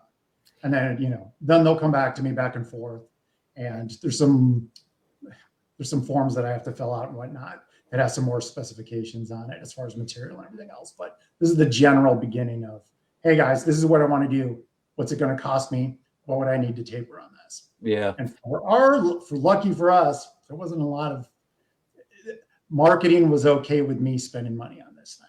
So. And then there are color call outs that, thank God, when every once in a blue moon, somebody oddly asks me to do them and I don't like it. But, you know, so this is Chris's digital work. Which this took us months. So I was in his office every day. So yeah.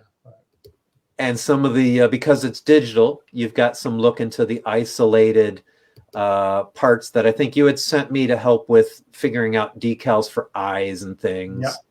Yep.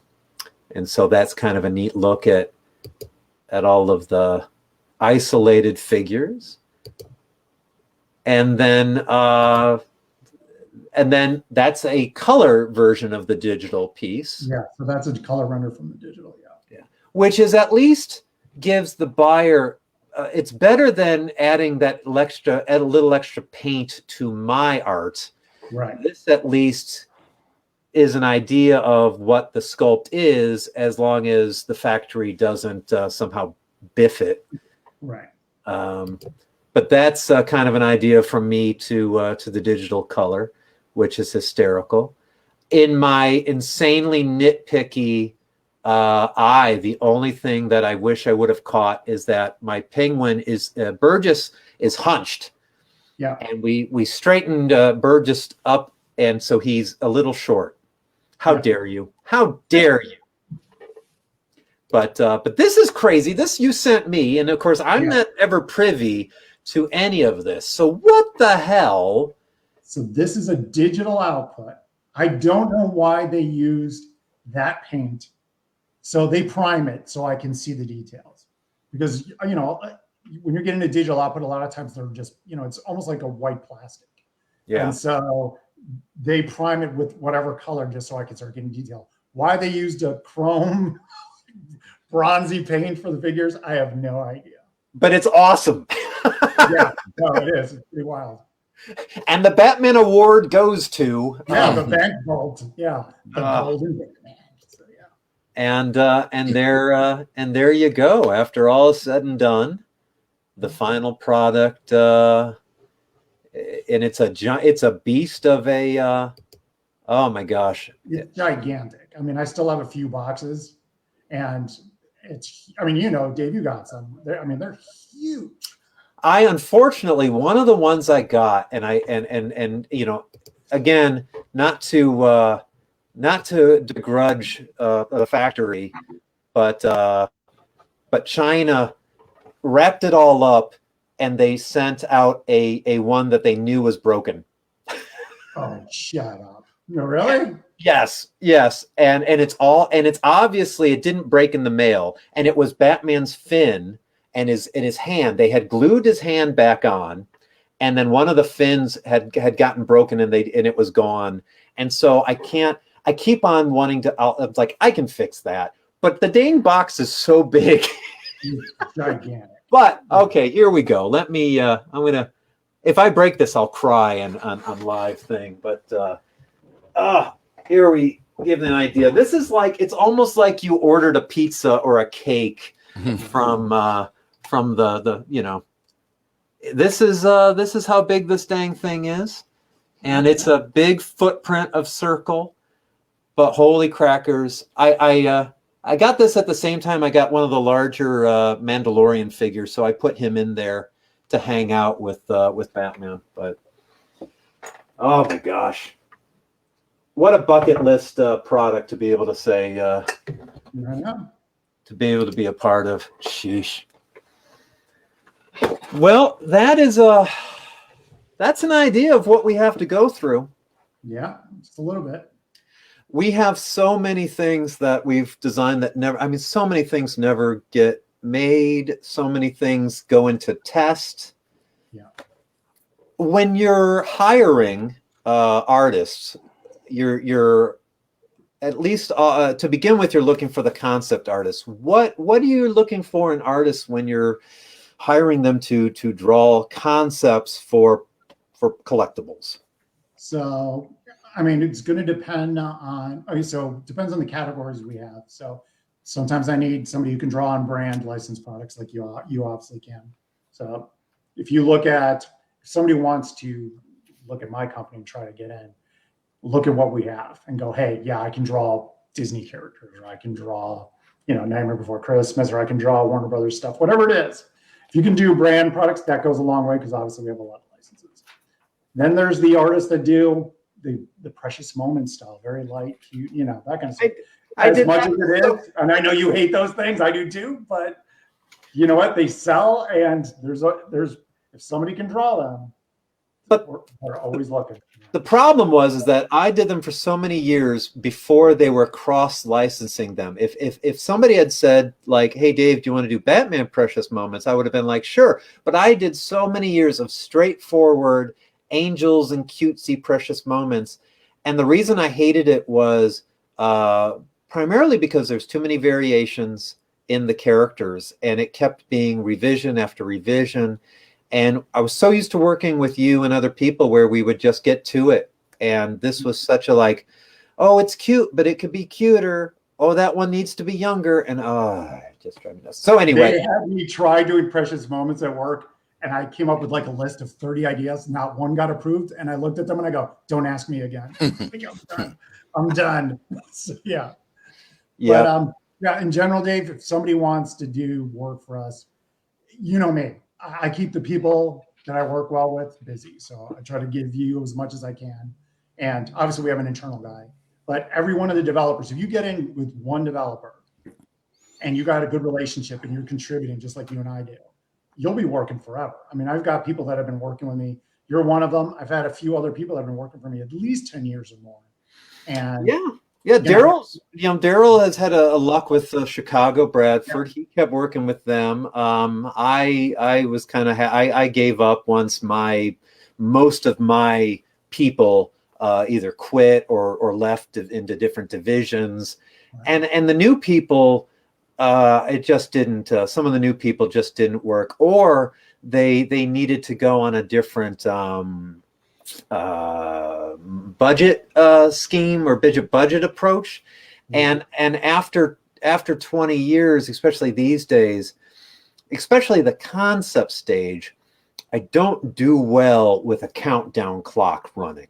I don't find that anxiety of they said $125 does not help me come up with ideas.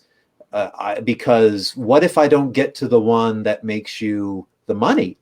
Right. You know, what if I feel, oh, I've got more that I think are valid in my 25 years of doing this, you know, and I already feel like I kind of, you know, get to the point fast enough. So it's hard. And it's also hard to tell, you know, newer staff members, it's going to cost what it's going to cost. Trust me. Well, and it's harder you got to realize too, like with these newer people, they're not confident in their ability to go, hey, here's my invoice, sign off on this. I mean, I sign off on my own invoices, but some of these, you know, the younger folk who come in, they got to go to their manager and they got to, you know, give them the invoice, and they get all nervous, like, oh my God, I spent $200 instead of $100. And in my mind is having confidence in your ideas. Are you going to sell it? Is it going to sell? What's $200? You know, what's $300? Whatever. You know, if you're going to sell it, and at least my company is really good at going, you know what, do variations. Let's see what we come up with, because you get that big idea. Hundreds of dollars is nothing compared to thousands of dollars. So why not? You know? Yeah, and you know, that's always kind of my approach or attitude, which is, you know, don't be rushing me. You know, if the difference is $100, don't be rushing me on something that's going to cost a lot of money to make or may not get approved. If all we're talking about is the difference between 125 and 225 or whatever. And then the other side of it was, you know, if you know you're asking for something super detailed, if you don't know that the invoice is going to be, and I can't tell you what it's going to be. I wish I could, but I mean, you know, I always laugh when I see these developers who have, and I've seen it since the beginning of my career. Those meetings you were talking about where we'd throw stuff up on the wall, I would see 20 variations on something. And I'm thinking to myself, wow, that was like $2 to $3 grand right there. And out of those 20 to 30 variations, if not one got approved, you're going, oh, this person's about to have a hard day, you know?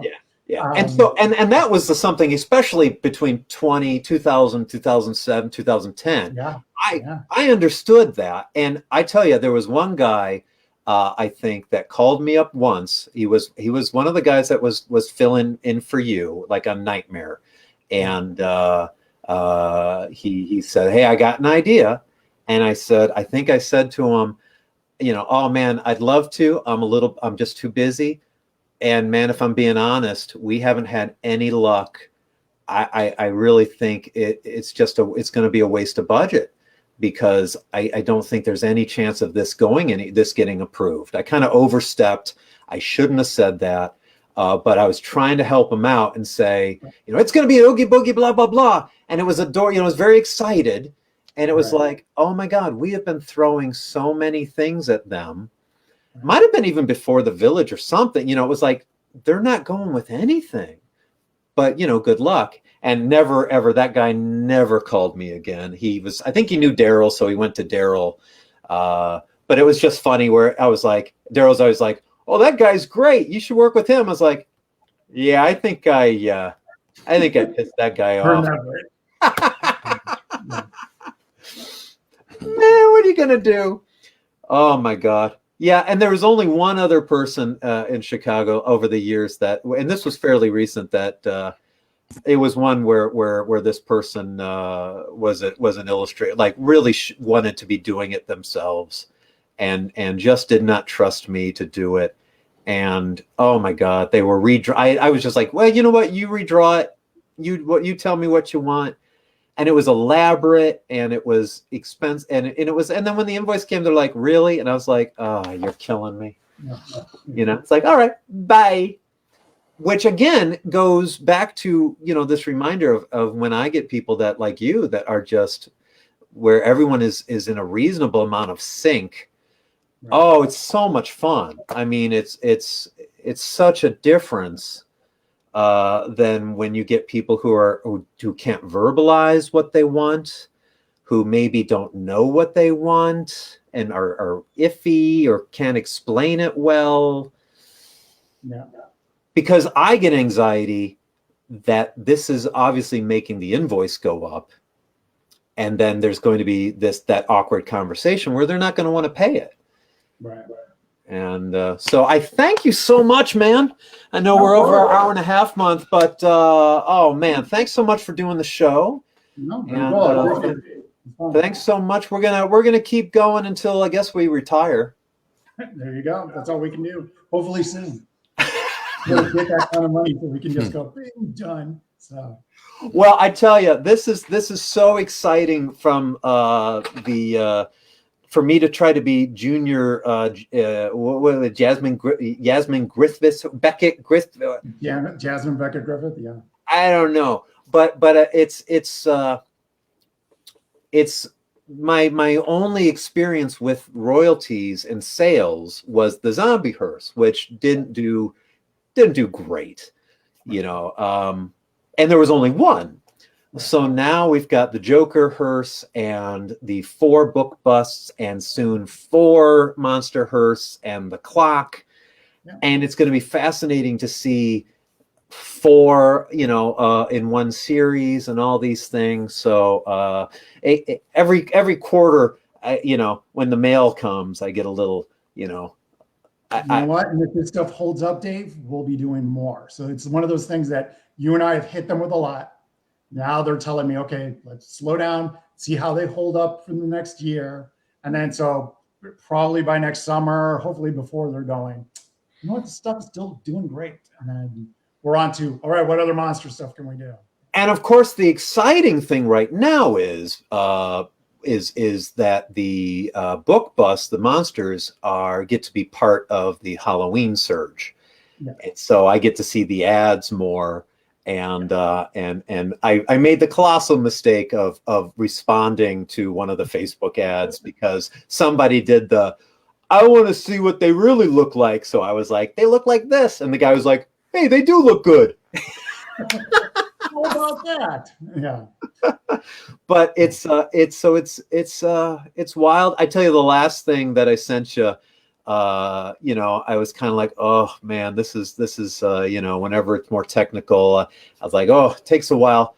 But as it was finishing up and doing the figures and stuff and putting it all together, you get to that point where like, oh, I could totally see this thing and it would be so cool. So, if it goes, but What is the deal? I guess my last question before we leave, and we could talk for way too much more. When it comes to series, like let's say the book busts, at what point does a product turn into when they say, okay, it's a set of 4? At what point do they say, let's keep it going? So obviously, since we're just shipping the first one, they're going to wait and they're going to go, okay, by the time we get to shipping number 3, how are customers holding on, or are they dropping out of the collection? Because people can request to be dropped out. Well, now, I mean, the book busts, they're all shipping. Yeah, they're all shipping. And I'm hoping that people, I mean, with something like that, they see the ad, you want all of them in the collection. That's the whole point of doing it that way. Yeah. So as long as the sales hold up, they might come back to me and go, you know what? I could sell 500 more of the next one, and so on and so forth. Yeah. So it might take a little while, but they might do it. That's interesting because I tell you, the one Poe, the Mask of Red Death, would be an addition that would be awesome, and of course, like a Hunchback or a Dr. Jekyll, Mr. Hyde. I mean, there's still some public domain books that visually would be fun. I mean, it would be cool to maybe branch off and doing like creatures mythology, you know, going into ancient Greece. What could we do? So it's always me with having to go, how am I going to sell this to marketing? How am I, you know, is there something coming up? Is there a movie coming out? Is there a TV show or some anniversary or something that I can pick? I mean, part of my job is being a salesman, so I got to go into a meeting room. And the other, there's a reason for this, you know. The other thing that was always weird is that you'd have the licensing team would go out and they would sign the contracts and get licensed for things, but then you got that powers that be would never sign off on any of it. You know, wouldn't that be the case? Like they'd be like, well, we've got Marvel, you know, but they want to try. I mean, so sometimes we'll get a license and they'll go, well, the license was mainly requested by another department. Let's say checks. Let them sell checks for a while. And if the customers are buying checks, hey, that translates to figurines somehow. So it's one of those things that sometimes they don't let me lead. And I got to wait for somebody up in Chicago and Bradford to do it in another department. And the same with them. Sometimes we do something and they'll latch onto it and go, hey, Hamilton's having real success with this. And they'll latch onto it and go for it. Yeah. So, yeah. It's hysterical. Have you had any? One of my favorite licensing wacky experiences was, I think it was probably with good old Vivica, Vivica Rising. I loved working with Vivica. We did a whole big Grinch village, and somebody said, "Oh no, we don't have that Grinch." we did it in the Chuck Jones cartoon, so it was awesome. Yeah, it would have been great. And it was something where it's like, oh, I want this. It's a village based on the cartoon, and then we did it, and then somebody said, "Oh no, it's Jim Carrey," and it was like, "Oh, no one's gonna want that." Yeah, like nobody wants that. I think I still have a garage kit of the actual original, like Chuck Jones version of it somewhere. It's beautiful. Oh man, so yeah, I got started doing garage kits, and when I was painting those figures I was telling you about. I mean, even the guys from Sideshow, that's where they got started. And I remember going to the shows and seeing them there, and they were just selling garage kits of monsters and stuff. Well, would you make the trek down to Louisville for Wonderfest? I've done it quite a few times. I haven't done it in years, but I used to do it. Yeah. Yeah, we were talking about that last show with my buddy Dave Hartman, because he does monster stuff, and he would go, being in Columbus, the drive to Louisville wasn't that bad for us. So we would go and met Ray Harryhausen, and my brother likes doing models and doing custom. Dave Fisher, the guy who owns Amazing Figure Modeler, I know him. He did some painting for me at one point. He's a great guy. I used to go to the shows, and I mean, that was my hobby. That's why I do what I do now. I was painting figures, you know. Oh, so, I know. Well, sir, I tell you again, said it before, we've had a lot of fun for 20 years, and I can't thank you enough. It's been a really cool side to my career. Even when I've been feeling a little burned out lately, but honestly, the being a collector and working with you and the stuff we've been doing, haven't really felt all that burned out with any of it. So it's been a blast. So thanks for joining us. No, you got it. Appreciate it. You're such a fantastic person to work with. So those that don't work with you, oh wow, no, just take that, losers. yeah. Joe, do you have any questions? I know, Joe Hollon, you've been patiently sitting there for way too long. Yeah, I do. I'm enamored with the King Kong statue. How large was that? If I could ever track one down. Oh, I should grab it. I think I have it in my closet over here. It's huge. Okay. I think it's here. Hold on one second. You want to see it? Yeah. Yeah, you go get it. We'll wrap things up. Okay, go ahead. All right, as we're waiting, Joe. Oh, I've seen it. And Joe, do you have Joe Vito's Kong of Skull Island book? I do not. Oh, well, you'll start with that, and I'll show you that as well, because I have it. It's a hardcover. It's an illustrated novel, and it's freaking wonderful. But as always, while we wait for Joe, let's get a reminder from Bluto that it's goodbye forever. And I'm going to do this while we wait for Joe. I'm so excited about next weekend. I'll be in Cincinnati with the Cincinnati Comic Expo. Actually, Joe Hollon and I will both be in Cincinnati for the Cincinnati Comic Expo. Reunion of the Batman animated series voice actor cast. Unfortunately, Paul Williams as the Penguin will not be there, but Kevin Conroy will be there, and I will be there too, signing my limited poster. Anyway, Joe's back. Okay, so I'm trying to figure out how big this thing is, but there we go. It's huge. But so is it put together in that, or it's in pieces in that? I think it's put together. I haven't opened it in a lot. I've got one on my desk at work, and it's put together. But I actually figured I opened my closet. I got two of them. Anyway. Okay. Well, you give me an idea if something needs to go in the mail, and I'll put you in touch with.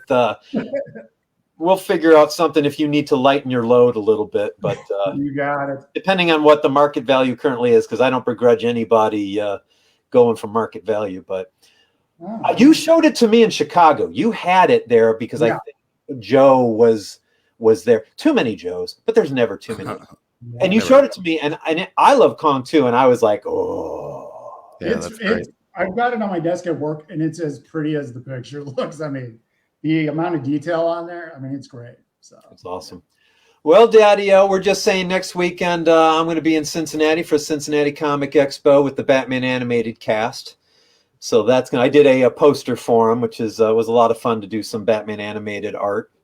So that was cool. And then coming up here in October is Motor City Comic Con, and then here in December we're going to have a good old time with a new show. They got a lot of celebrity guests as well as artists, comic artist guests. It's a really good balance. But I'm excited to meet Patrick Warburton. I love The Tick. And the cast of The Tick is going to be there, all four of the heroes.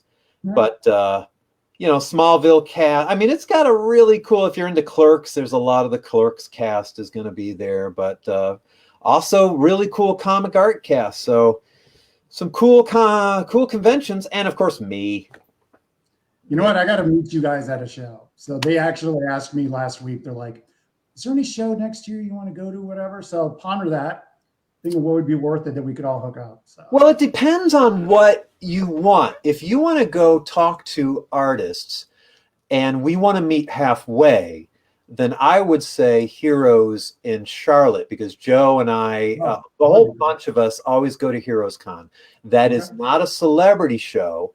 It is comics and artists, but the amount of artists is insane. And the amount of artists doing their own thing. It's weird you mentioned this, because I was just talking to Bill Morrison, is a kind of a friend of mine, and we were hanging out over the weekend, and he's some of these guys that are a little bit older than me, I kind of view them as hopefully future Daves. And Bill was he was the head of all of the Simpsons merchandise. Like, I think when our Simpsons stuff went to somebody to approve, it went to Bill. He was kind of the number two, and he was the art director for Bongo Comics. Like, he was Matt Groening's second in command, and then Futurama, he did designs and concepts, so he was big into that. And then for briefly, he was like the art director of Mad before it got shut down. So he's awesome. He's a little bit older than us, but we were talking about, because he's into the Cartoonist Society, and I'm just finding out that I am a cartoonist. I saw your post. That's cool. Over there. So, but he was saying, I said, man, it's really just, it's kind of, is it dying? He's like, no, it's still, they're still making money. Cartoonists are still succeeding. They're succeeding in their web cartoons. The thing that's missing is the merchandise. The thing that's missing is anybody, and we've talked about this over the decades, of there was a point where you were trying to maybe see that somebody had said a division of pop culture. Right. And so he really brought up that notion that what's missing is, are companies willing to understand the success that these web cartoonists are having, and to realize that there's possibly merchandise money to be made. Right. And the only thing that I could respond to with is that I'm just finding a difference in Random House sending me or pitching me jobs where these licenses or where these shows are coming from. Right. For the first time, I'm working on a book from a YouTube property. Mm-hmm. That's crazy. Netflix properties, okay, or streaming properties, Paramount Plus, okay, well, that's still Paramount and Nick, but the YouTube thing is kind of fascinating. So it's, who knows, but he kind of mentioned that seems to be one of the big things that's missing, that people are still wanting to see these cartoon comic strips. But they're not really in newspapers, so they're going online, and it's just that, how do who's gonna make that, have the confidence to merchandise it? So it all comes down to numbers too. It's just them going, hey, I have this many followers. These people I got this much activity constantly. I mean, it's proving to a company like mine, going, hey, you guys, if you put it out there, they'll come, And so a show like Heroes might be perfect, because that's where you're going to see a lot of really good professional artists that are trying to do their own thing. It's not like a lot of the artist alleys at the pop culture shows, where it's artists that are just going town to town with prints of intellectual property that's not theirs. It's like, there's my Game of Thrones, and there's my remember that new character from She-Hulk? I got a print, but it would be awesome. And like I said, Charlotte is kind of, maybe. When is that show? It's usually in Father's Day weekend. Okay, that's doable. Yeah. I mean, it's a drive. It's not, I can actually drive that thing. So. And we do. Yeah, I mean, for us, it's about 7. Joe drive. You drive, Joe. It's probably about the same for me. Yeah. And that's the place where I meet Florida people and Atlanta people and Florida friends. And that's like and then they always say, oh, are you going to do MegaCon? Are you going to do DragonCon? I'm like, dude, this is as far as I go unless you pay for a plane trip. Yeah. I've done DragonCon, and I mean, it's packed, but I don't see it as a, how do I put this? I don't see merchandise moving. You would think it would, but I don't see merch or anything moving as much there. So yeah, it's a lot of people walking around showing off their costumes, and I'm like, okay. Well, and I don't know, like, do they want you to go and bring a whole, like, they want you to set up and show off, or they want you to like just look for artists or just look at what's going on? It's usually up to me. I think in the past I've pitched the idea to them, what, guys, maybe we should be putting a booth out there and showing people what this stuff looks like, because it does look pretty cool, as you can see behind you. So it's like, I think if people walked by and went, hey, you could develop a list that way. They've never wanted to really do that, which I find it odd, because you're hitting a target audience right there. Well, but for me, it's just going and getting people, just saying, hey, is there a new artist, new license, new something, Yeah, Motor City Con would be a flight, but that one's, if we continued, and if we had, let's say next year, the whole monster line is set, obviously, in a heartbeat, if somebody took care of, I would, a horror con, if I could get to it, I'd join you in a heartbeat. If it was something like a Motor City Con where I'm already there, you might be able to say to them, look, we got all these Dave Aikins products. He's going to be there already. Send me and I'll set up, and we'll have his stuff as well. And, he can sign, and maybe we can sell some extra stuff that has the artist signing them. Right. You never know. But yeah, that's all right. We could talk for a long time, but I know you probably want to go to bed. I don't know. I am getting old, but that's all right. All right, well, you hold on. Let's wrap up this show. I'm going to give you the boot here. Thanks again, Joe Viego, everyone. Let's give the old applause here. We'll boot you back to the green room. Nice to meet you, Joe. Oh, man. There you go, man. Good show. Thanks for hanging with us, Joe Hollon. I know a lot of this gets to be about me and the stuff I do, but, you know. I'm the Ed McMahon. I tell you. And we love you for it. But yes. Well, good to see you. I will see you next. We're not going to be here next weekend, unfortunately, because we're going to be in Cincinnati. Are you going to draw a logo for the show? Says Vince. Geez, Vince. Why did I draw a logo for the show? We'll have to see if there's a budget for it. I did. I picked a logo. I picked a dull font. I think I picked like Times font, and I figured that's the most boring font for a boring show. So God bless everybody. And so we'll be back in a couple of weeks. I think next time we probably be back will be like October 2nd, maybe, which at a very minimum, we're going to be at some point talking with Andy Bennett, who will be gearing up his Inktober October sketches, which is always fun to see Andy go. Yeah. So I look forward to that. Yeah, we've got some other comic book artists that I'll be talking with, seeing if we can get them to join us. So, hey, you know, we'll see what's going to happen. All right, Joe. I will see you probably Saturday. Yes, looking forward to that.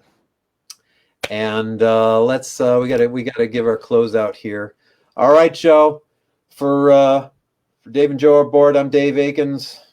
Joe Hollon. Thanks for joining us. Thanks for joining us. We'll watch this on YouTube. We'll have it up and blah, blah, blah. All right, I'm Pon Mon. Show us out.